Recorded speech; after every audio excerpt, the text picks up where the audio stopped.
Un sifflement était le seul son qui perçait l'air torride. Pas le sifflement du vent dans les prairies, ni celui des balles qui fusent. C'était un sifflement désespéré, intermittent, ressemblant davantage au couinement d'une souris affamée. Il exaspérait Bill Jenkins. Bill était assis sur le porche de sa maison, sirotant de l'eau chaude fraîche dans une tasse en fer blanc, tout en essayant de réparer une vieille courroie de sel. Le cuir était dur et cassant, et ses doigts, durcis par le labeur, peinaient à faire passer le fil. Il aimait ces moments, le silence, la paix, la monotonie d'une tâche familière. Mais aujourd'hui, sa tranquillité était troublée. Il vivait sur cette terre depuis près de 20 ans, d'abord avec Abby, puis seul. La terre donnait ses récoltes, le bétail se reproduisait, et dans son monde, il n'y avait pas de place pour les étrangers. Sa ferme isolée était l'ultime rempart de sa liberté et sa prison personnelle. Le voisin le plus proche vivait à un demi-mile de là, et même avec lui, Bill préférait ne pas communiquer. C'était ainsi jusqu'à aujourd'hui. Une semaine plus tôt, un fourgon poussiéreux était arrivé sur le terrain voisin, vacant depuis plusieurs années. Bill avait observé la scène depuis son porche, les bras croisés sur sa poitrine. Il ne savait pas qui ils étaient et ne voulait pas le savoir. Pour lui, les étrangers étaient comme une fissure dans un mur, qui tôt ou tard s'élargirait et ferait tout s'effondrer. Il avait choisi la solitude, et quiconque tentait de s'approcher était perçu comme un ennemi. Le sifflement reprit, cette fois avec une note d'espoir vain. Bill posa la courroie, l'irritation sur son visage laissant place à une grimace lasse. Il se leva lentement, sa démarche assurée mais sans hâte. L'homme était dans la force de l'âge, bien que plus tout jeune. Les brides avaient depuis longtemps élu domicile sur son visage, et ses yeux, autrefois pleins de feu, regardaient maintenant le monde avec défi et méfiance. Une barbe rousse et fournie dissimulait un menton obstiné. Passant devant sa poule qui picorait paisiblement quelque chose dans la terre, il s'arrêta près de la vieille clôture qui séparait sa propriété de la voisine. À travers les trous des planches délabrées, il le vit, un petit garçon mince en salopette poussiéreuse. Il se tenait là, la tête baissée, les joues gonflées, essayant de produire un sifflement mélodieux. Le résultat était médiocre. Il n'émettait qu'un son faible et strident. Bill eut un petit rire sardonique en voyant le garçonnet s'acharner. Le vrai sifflement est un art, pensa-t-il. Ce n'est pas juste une tentative d'expulser de l'air. Il faut sentir la mélodie. Il se souvint comment, enfant, il passait des heures sur le perron, essayant de siffler plus fort que le vent. Il avait toujours voulu être entendu, et maintenant, il repoussait tous ceux qui essayaient. À ce moment, une femme sortit de la maison. Elle était grande et élancée, ses cheveux blonds rassemblés en un chignon négligé. La fatigue dans ses yeux ne parvenait pas à masquer leur éclat. Elle tenait un panier de linge et se dirigeait vers une corde tendue entre deux poteaux. Remarquant le garçon, elle sourit. « Alors, Aidan, ça ne marche pas ?» demanda-t-elle doucement. « Si ça va marcher », répondit le garçon avec entêtement, gonflant à nouveau les joues. La femme se mit à rire. Son rire était doux comme un murmure de ruisseau. Elle posa son panier et s'approcha de la clôture. C'est alors qu'elle remarqua Bill. Elle se figea un instant, son regard prudent croisant le sien. Il vit en elle quelque chose de familier, la même lassitude que la sienne, mais sans son amertume. Juste une fatigue pure et dévorante. « Bonjour », dit-elle d'une voix basse et agréable. Bill hocha la tête. Il n'aimait pas les conversations futiles. Mais il ne voulait pas non plus être impoli. Son père lui avait toujours dit qu'il fallait être courtois même avec un ennemi, et à plus forte raison avec une femme. « Nouveau voisin ?» dit Bill d'une voix rauque, profonde comme un puits. « Oui, je suis Jenny, et voici mon fils, Aidan. Nous venons du Kansas. » Jenny parlait calmement, sans émotion superflue, comme s'ils étaient de vieilles connaissances. Mais Bill sentait qu'elle était nerveuse. Peut-être avait-elle entendu des histoires sur lui, sur l'ermite grincheux qui vivait en marge de la ville et ne parlait à personne, sur l'homme qui avait été heureux autrefois et qui haïssait maintenant le monde entier. Bill, se présenta-t-il. Il fut lui-même surpris de la facilité avec laquelle ce nom avait franchi ses lèvres. D'habitude, il répondait simplement « le voisin » ou « le propriétaire ». « Enchanté de vous connaître, Bill », répondit Jenny. Elle se tenait toujours près de la clôture, son regard fixé sur lui. Elle ne détournait pas les yeux, ce qui étonnait Bill. D'habitude, les gens, en le voyant, cherchaient à s'éloigner au plus vite. Ils restèrent là en silence. Le soleil se couchait déjà, peignant le ciel de teintes orangées et roses. Les montagnes lointaines semblaient irréelles. L'air s'emplissait du parfum des fleurs sauvages et de la poussière qui s'élevait de leurs maisons. La clôture a besoin d'être réparée, dit finalement Bill en regardant la section effondrée. Oui, je sais, nous venons d'emménager. Il faudra que... commença-t-elle, hésitante, comme si elle ne savait pas comment finir sa phrase. Bill hocha la tête. Il n'avait pas besoin de mots. Il voyait ses yeux, où ne se lisait aucun reproche, seulement de la fatigue. Il sentit qu'ils étaient semblables. Ils essayaient tous les deux de survivre. Seulement, lui survivait dans la solitude, et elle avec un enfant qui essayait de siffler. Zui, pensa Bill. Maintenant, je vais devoir réparer cette clôture. Le lendemain, lorsque Bill sortit, il vit Hayden. Le garçon était assis par terre, tentant de fixer les planches cassées. Il s'efforçait de planter des clous dans le vieux bois, mais ils se tordaient et le marteau glissait. « Hé, gamin !» cria Bill. « Tu vas te casser les doigts !» Hayden leva la tête. Dans ses yeux, il n'y avait ni peur ni gêne, seulement une pure curiosité. Il sourit, révélant l'absence de 2 dents de devant. « J'aide maman », déclara-t-il fièrement. Bill s'approcha de la clôture. Il s'appuya dessus de ses 2 mains, et elle craqua. Elle était sur le point de s'effondrer. « Il te faut un autre marteau et d'autres clous, et de toute façon, cette clôture ne vaut plus rien. »« Qu'est-ce qu'on doit faire alors ?» demanda Hayden. À ce moment, Jenny apparut. En voyant Bill, elle se tendit. « Monsieur Jenkins, dit-elle, la clôture, la coupe à Bill. Elle est cassée. Je vais la réparer. » Jenny le regarda, surprise. Son regard mêlait gratitude, gêne et méfiance. Elle n'avait pas l'habitude qu'on l'aide. Elle avait l'habitude de tout gérer seule. « Je paierai pour les planches. »« Pas la peine, dit Bill. Reposez-vous, c'est tout. » Il tourna les talons et se dirigea vers sa grange. Quelques minutes plus tard, il revint avec une panoplie d'outils, des planches neuves et des clous.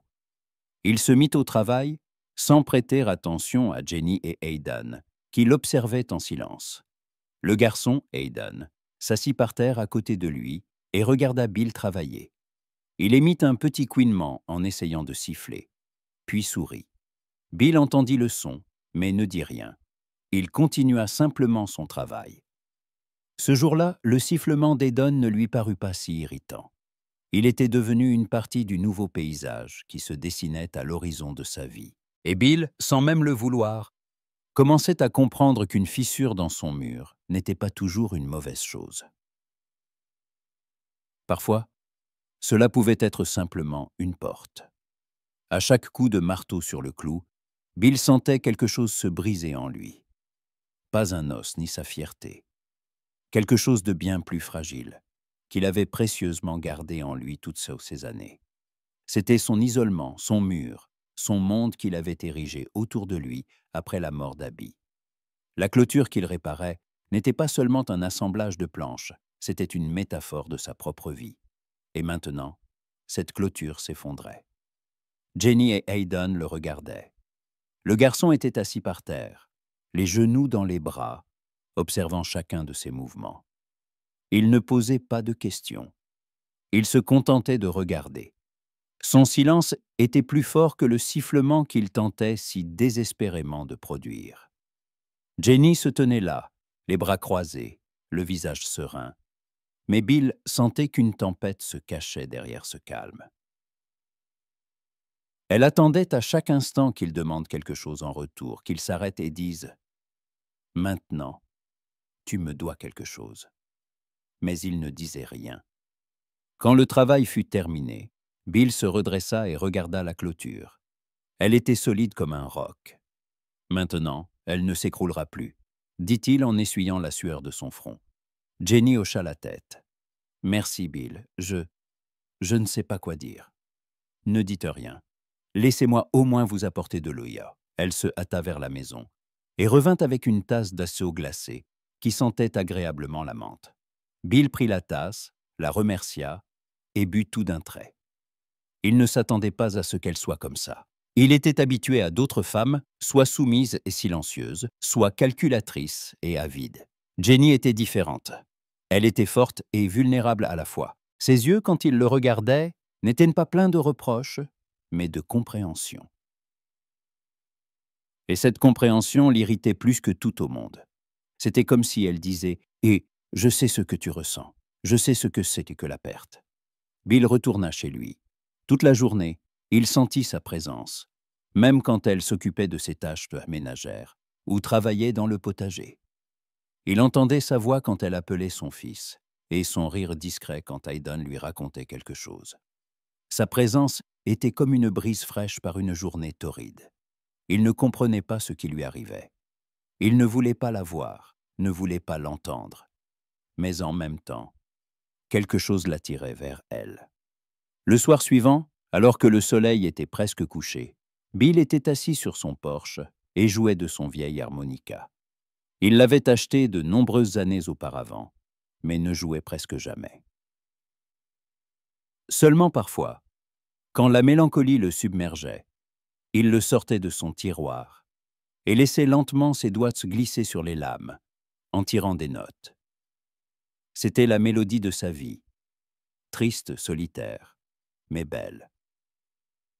Il jouait « Le voyageur solitaire », une vieille ballade de cow-boy qu'Abby lui chantait. La musique se propageait dans la prairie, ses sons purs et mélodieux. Il ferma les yeux et imagina qu'Abby était assise à côté de lui. Il sentit son parfum, entendit sa voix, puis ouvrit brusquement les yeux. Devant lui se tenait Aidan. Le garçon le regardait avec de grands yeux émerveillés. « C'est vous qui jouez ?» demanda-t-il. Bill hocha la tête. Il ne savait pas quoi dire. Il voulait que le gamin s'en aille, mais en même temps, il ne voulait pas le chasser. « Vous pouvez m'apprendre ?» demanda Aidan. Bill regarda le garçon, puis l'harmonica. « C'est difficile, » dit-il d'une voix rauque. « J'apprends vite, » répondit le garçon en souriant de son sourire édenté. À ce moment, Jenny sortit. Elle les vit et son visage s'illumina d'un sourire.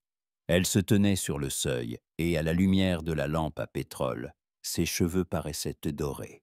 « Aidan, » dit-elle doucement, « ne dérange pas Monsieur Jenkins. »« Il va m'apprendre à jouer !» s'exclama joyeusement Aidan. Jenny regarda Bill. Il y avait tant d'excuses dans son regard que Bill se sentit gêné.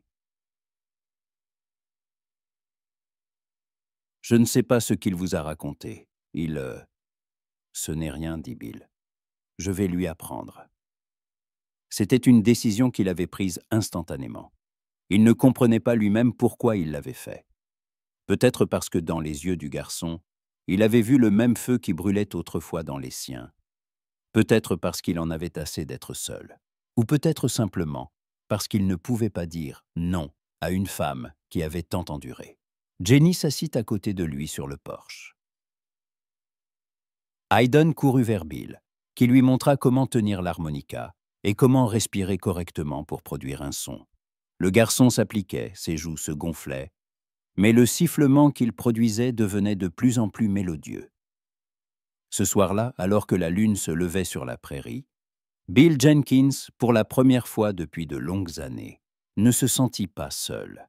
Il était assis sur son porche, respirant l'odeur des fleurs sauvages et de la poussière, et écoutant le sifflement faible et maladroit qui ne l'irritait plus, mais lui donnait au contraire l'espoir que tout pouvait encore être réparé, que sa vie n'était pas seulement une maison vide et une vieille clôture. Il sentit que Jenny était assise à côté de lui. Sa présence était comme une couverture chaude dans une nuit froide. Il sentit sa main sur son épaule, mais ne la repoussa pas. Au contraire, il se rapprocha d'elle. C'était le premier pas pour se pardonner, le premier pas pour revivre. Le matin était frais et vivifiant. La rosée brillait sur l'herbe et une odeur de terre humide flottait dans l'air.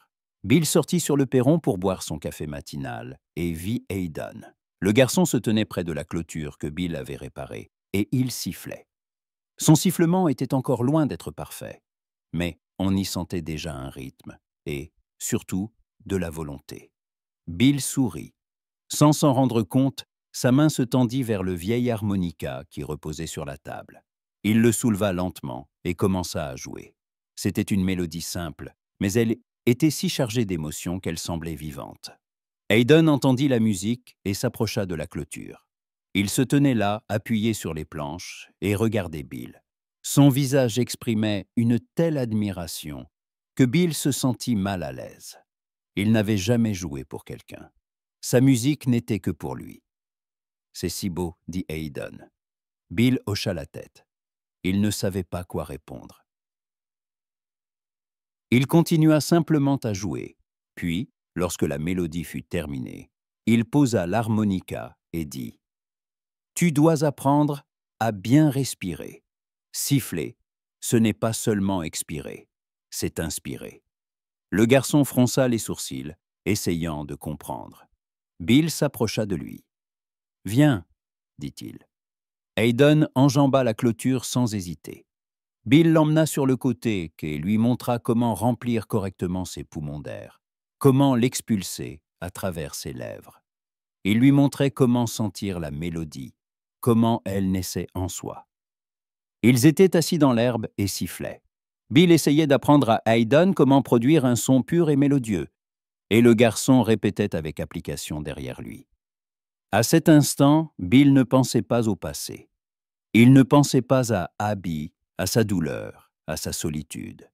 Il ne pensait qu'au garçon, à la manière de l'aider à apprendre à siffler. Jenny sortit de la maison.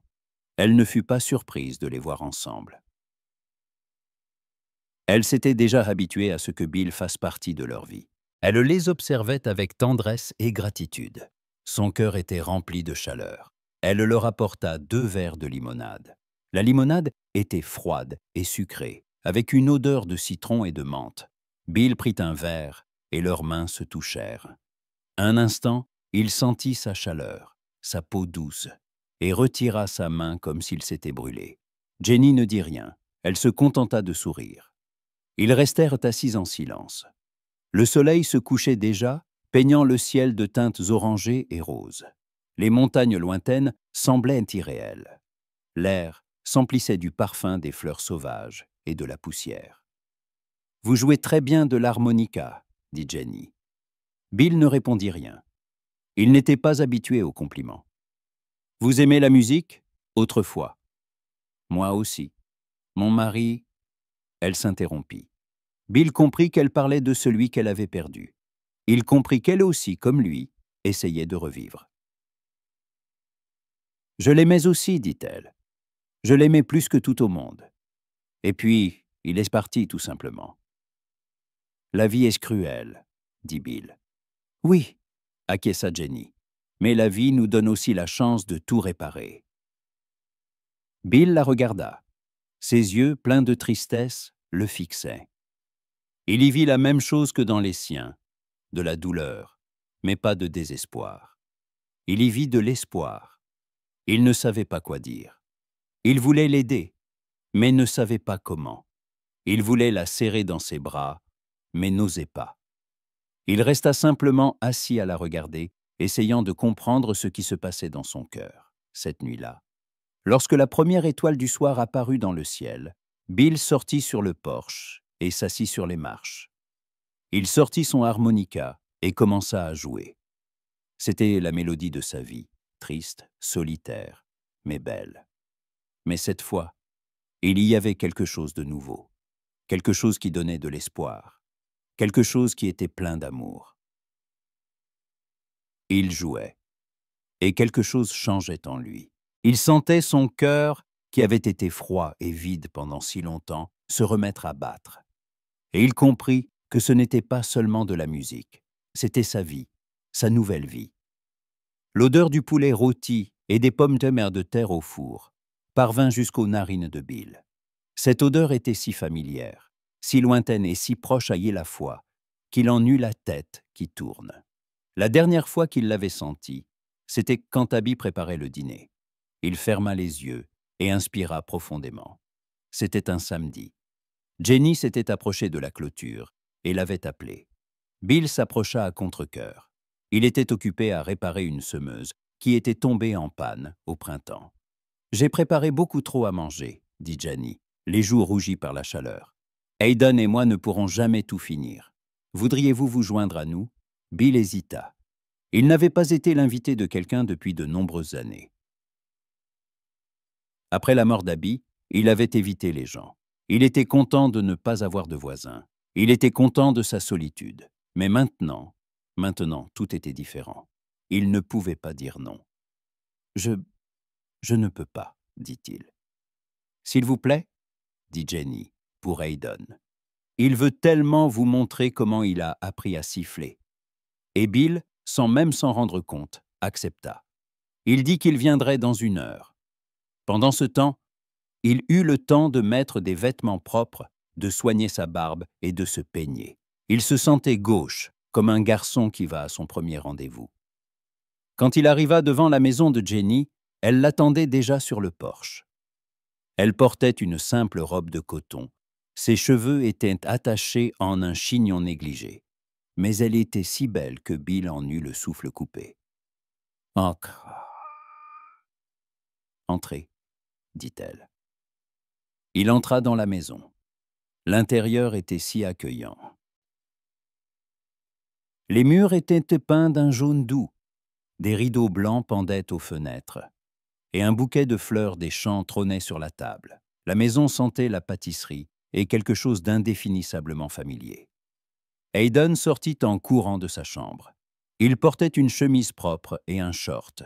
Ses cheveux étaient mouillés et peignés. « Monsieur Jenkins !» cria-t-il. Bill sourit. Il sentit une chaleur se répandre dans sa poitrine. Il ne savait pas ce qu'était ce sentiment. C'était semblable à ce qu'il ressentait autrefois quand Abby lui souriait. Ils s'assirent à table. Jenny servit du poulet rôti, des pommes de terre, au four, du maïs et du pain frais. Bill mangea lentement, savourant chaque bouchée. Ils n'avaient pas mangé un repas aussi délicieux depuis des années. Ils discutèrent. Jenny parla du Kansas, de leur vie là-bas, et de la raison pour laquelle elle avait décidé de déménager. Hayden parla de son école et de ses progrès en sifflement.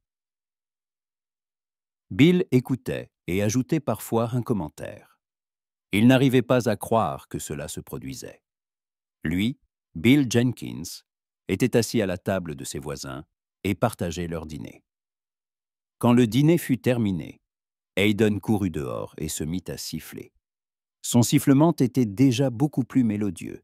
Il avait appris à bien respirer, et son sifflement était devenu fort et clair. Jenny sourit.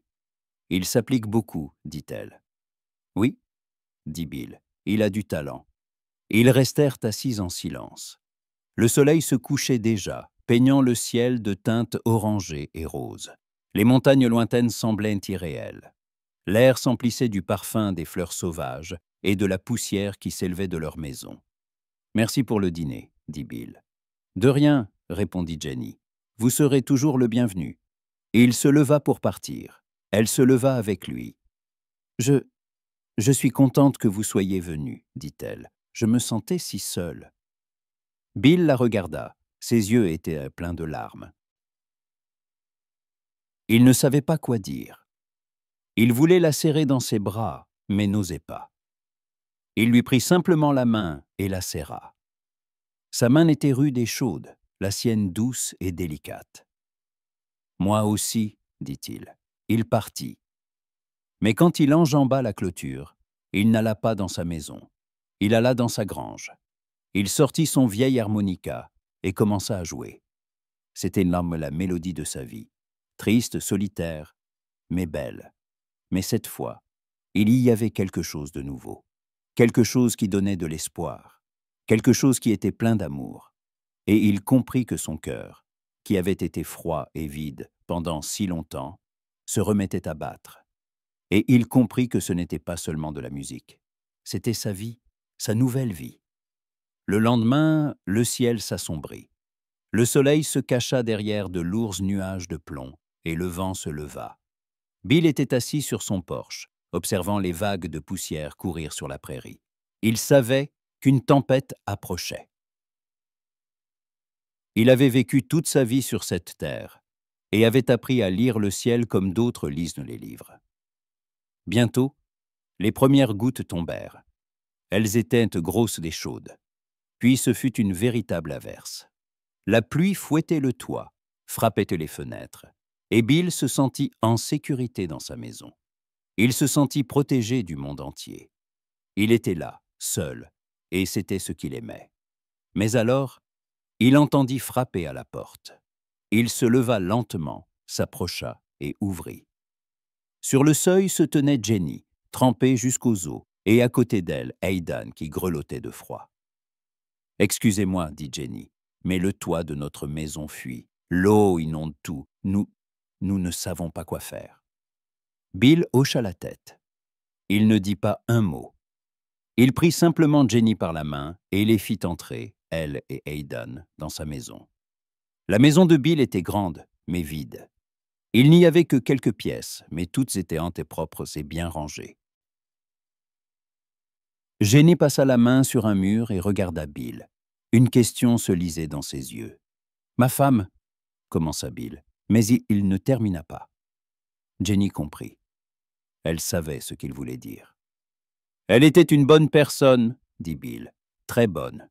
Je l'aimais. »« Je sais, » dit Jenny. « Je sais ce que c'est de perdre quelqu'un qu'on aime. » Elle le regarda, et ses yeux étaient pleins de compassion. À cet instant, Bill sentit qu'elle le comprenait comme personne d'autre. Il leur apporta des serviettes sèches et des couvertures chaudes. Ils s'assirent près de la cheminée. Aidan, réchauffé, s'endormit, tandis que Bill et Jenny restèrent à parler. Ils parlèrent de la vie, de ce qu'ils avaient traversé, de leurs espoirs et de leurs rêves. Bill lui raconta sa vie, comment il était arrivé dans l'Ouest, comment il avait rencontré Abby, comment ils avaient vécu et comment elle était morte. Il n'avait jamais raconté cela à personne. Il gardait cette douleur en lui comme un trésor. Mais maintenant, il sentait qu'il devait le lui dire. Jenny l'écouta en silence, les yeux pleins de larmes. Quand il eut fini, elle se leva et s'approcha de lui. Elle s'assit à ses côtés et le prit dans ses bras. Bill fut stupéfait. Il ne la repoussa pas. Au contraire, il la serra en retour. Il sentit sa chaleur, son corps doux, son parfum. Et à cet instant, il sentit son cœur, qui avait été froid et vide, se remettre à battre. Ils restèrent ainsi un long moment, en silence. Dehors. Dehors. La tempête faisait rage, mais à l'intérieur, il faisait chaud et bon. Bill sentit que sa vie avait changé. Il n'était plus seul. Il les avait, eux, Jenny et Aidan. Ils étaient sa famille. Cette nuit-là, lorsque la tempête se calma et que la lune apparut dans le ciel, Jenny et Aidan restèrent chez Bill. Aidan dormit dans la chambre d'amis et Jenny sur le canapé du salon. Bill était allongé dans son lit, incapable de dormir. Il pensait à Jenny, à ses yeux, à ses mains. Il pensait à ce qu'il devait faire. Il devait lui dire qu'il l'aimait, mais il avait peur. Il avait peur de la perdre. Il avait peur que s'il ouvrait son cœur, on le blesse à nouveau. Il se leva, s'approcha de la fenêtre et regarda la lune. Elle était pleine et brillante. Il la regardait et pensait à sa vie, à ce qu'il avait traversé et à ce qu'il avait trouvé. Il avait trouvé Jenny et Hayden, et il était prêt à se battre pour eux. Il était prêt à se pardonner. Il comprit que l'amour n'est pas la peur. L'amour, c'est l'espoir. L'espoir que tout ira bien. L'espoir qu'il pourra continuer à vivre. Et il était prêt à croire en cet espoir. Le soleil se leva sur la prairie, dorant l'herbe et illuminant un nouveau jour. Bill sortit sur le porche et vit que Jenny et Hayden s'apprêtaient déjà à partir. Jenny s'approcha de lui, les yeux pleins de gratitude. « Merci, monsieur Jenkins, dit-elle. Vous nous avez sauvés. » Bill ne dit rien. Il ne pouvait pas prononcer un mot. Il se contentait de la regarder. « Nous allons bientôt réparer le toit, dit Jenny. Je vous aiderai. Je m'en occupe, dit Bill. Je ferai tout moi-même. Jenny sourit. Elle comprit que ce n'était pas une simple proposition, c'était une promesse. Ils partirent. Bill rentra dans la maison. Il s'approcha de la fenêtre et les regarda s'éloigner. Hayden marchait en tenant la main de Jenny. Il sifflait. Son sifflement était déjà beaucoup plus mélodieux. Il avait appris à bien respirer, et son sifflement était devenu fort et clair. Bill sourit. Il sentit une chaleur se répandre dans sa poitrine. Il ne savait pas ce qu'était ce sentiment. C'était semblable à ce qu'il ressentait autrefois quand Abby lui souriait. Il prit son harmonica et sortit sur le porche. Il s'assit sur les marches et commença à jouer. C'était la mélodie de sa vie. Triste, solitaire, mais belle. Mais cette fois, il y avait quelque chose de nouveau. Quelque chose qui donnait de l'espoir. Quelque chose qui était plein d'amour. Il jouait, et quelque chose changeait en lui. Il sentait son cœur, qui avait été froid et vide pendant si longtemps, se remettre à battre. Et il comprit que ce n'était pas seulement de la musique. C'était sa vie, sa nouvelle vie. Une semaine passa. Bill répara le toit de Jenny. Ils travaillèrent ensemble, riant, discutant. Ils se rapprochèrent. Ils devinrent une famille. Un soir, alors que le soleil se couchait, Bill et Jenny étaient assis sur le porche. Hayden était assis par terre et jouait avec un vieux train en bois. Il était si heureux que Bill et Jenny le sentaient. « Vous aimez ce train ?» demanda Jenny. « Oui, dit Bill, c'est moi qui l'ai fabriqué, pour mon fils. » Jenny se tut. Elle ne savait pas qu'il avait eu un fils. « Il est mort, dit Bill. Il n'avait que 5 ans. Il était malade. » Jenny lui prit la main. Ses yeux étaient pleins de larmes. « Je suis vraiment désolée, dit-elle. »« Moi aussi, dit Bill. Je regrette de ne pas avoir pu le sauver. J'aurais dû... » « Vous avez fait tout ce que vous pouviez, dit Jenny. Vous devez vous pardonner. » Bill la regarda. Il ne la croyait pas. Il ne croyait pas qu'il pourrait se pardonner. « Je ne peux pas, dit-il. Vous le devez, dit-elle. Pour lui, pour vous. » Bill se leva, s'approcha du bord du porche et regarda les étoiles. Elles étaient brillantes et lointaines. Il sentit son cœur se déchirer de douleur. Il se tourna vers Jenny. « Je vous aime, dit-il. Je vous aime, Jenny. » Elle se leva et s'approcha de lui. Elle le serra dans ses bras. « Je vous aime aussi, Bill, » dit-elle. Ils restèrent ainsi un long moment, en silence. Leurs cœurs battaient à l'unisson. Ils n'étaient plus seuls. Ils s'étaient trouvés. À ce moment, Hayden s'approcha d'eux. Il les regarda, sourit et se mit à siffler. Son sifflement était pur et mélodieux. Il sifflait et son sifflement emplissait l'air. Il sifflait et son sifflement ressemblait à une chanson d'amour, une chanson d'espoir, une chanson sur une nouvelle vie. Quelques mois passèrent. L'automne arriva. Les jours raccourcirent et les nuits devinrent plus froides. Jenny et Hayden emménagèrent dans la maison de Bill. Sa maison n'était plus vide. Elle était remplie de rire, de chaleur et d'amour. Le matin, elle sentait le café frais et la pâtisserie. Et le soir, on entendait le son de l'harmonica dans le salon. Bill et Jenny se marièrent. Ce fut une cérémonie simple et modeste. Pas d'invités, pas de grand dîner, juste eux deux et un prêtre. Hayden se tenait à leur côté. Il tenait un bouquet de fleurs des champs qu'il avait cueillies lui-même, et il souriait. La vie continua, paisible et régulière. Bill n'était plus seul. Il travaillait à la ferme, réparait les outils, allait à la chasse.